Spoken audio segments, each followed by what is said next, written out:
my name's Jane Wick from the Lymphoedema Training Academy and Lymph Vision. I've got Esmé with us today from Esmé Strength and Wellbeing. So thank you and hi, Esmé. Um, One of the questions that we're going to ask today is, well, all of us women will be going through the menopause at some point. There's lots of information out there already about the menopause, and we know that some women are thrown into that with their cancer treatments. So what actually is happening to our muscles and bones during the menopause, and what type of advice would you be giving? So, when our estrogen declines during menopause, multiple systems are affected. Okay, so you get bone density declining, so your osteoporosis risk increases. You've got muscle mass and strength decline. Your connective tissue becomes less elastic, don't we all know? Lymphatic vessel function and fluid regulation might become less efficient. And also, you're thinking about fatigue and physical resilience decline as well.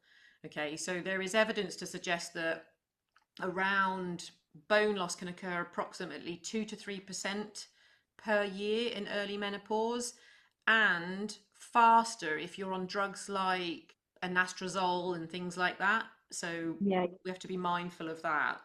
Um, in terms of then supporting that decline, we can looking at nutrition. So if we look straight to bones, so our bone density, we need to make sure that we're getting enough calcium in there. And but with that, we need to be taking our vitamin D to make sure that the calcium is, absorbed. But we want good nutrition overall because, the more whole foods we're eating, the better our body knows how to process it, which in turn improves mood. Okay. So I don't know if you've ever been through a stage where you've just been like eating out of the fridge super quick because you're starving hungry, and then the next day you're probably feeling a bit low and a bit crappy, to be honest. But if you Mhm. eat good whole food, your mood and your energy levels, improve. So so nutrition is, yeah, so nutrition is a big one. The second one that's a biggie is, you know there is a huge amount of evidence around physical activity through menopause to support you. So supporting muscle health, joint integrity, and in circulation. So again, coming back to lymphatic flow, we want movement. If we stop moving, then that circulation, that pump effect, is we're going to lose it. And also, we don't want our physical, we don't want to go down, do we? We want to go up. So get strength Yeah. training, right? Get physical, get strength training, get strong. Yeah. Yeah, so many things, aren't there? I am actually somebody that suffered with osteoporosis and has infusions for that Oh every wow. year or so. So, for women that are going through that, what type of exercise or activity would you be recommending to strengthen? So it's got to be load bearing. So think walking. So if you're going from zero, then I would recommend walking as your place to start.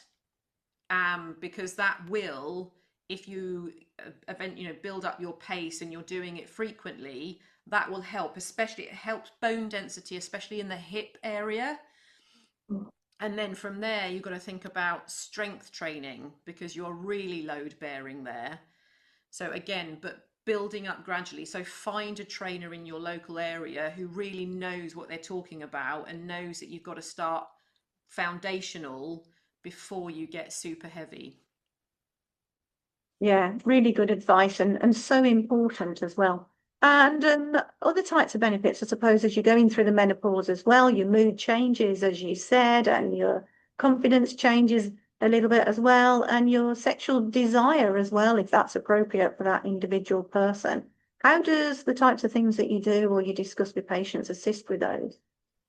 Yeah, so I've got multiple clients at the moment who are all going through similar things, all, different age, but in that menopause range.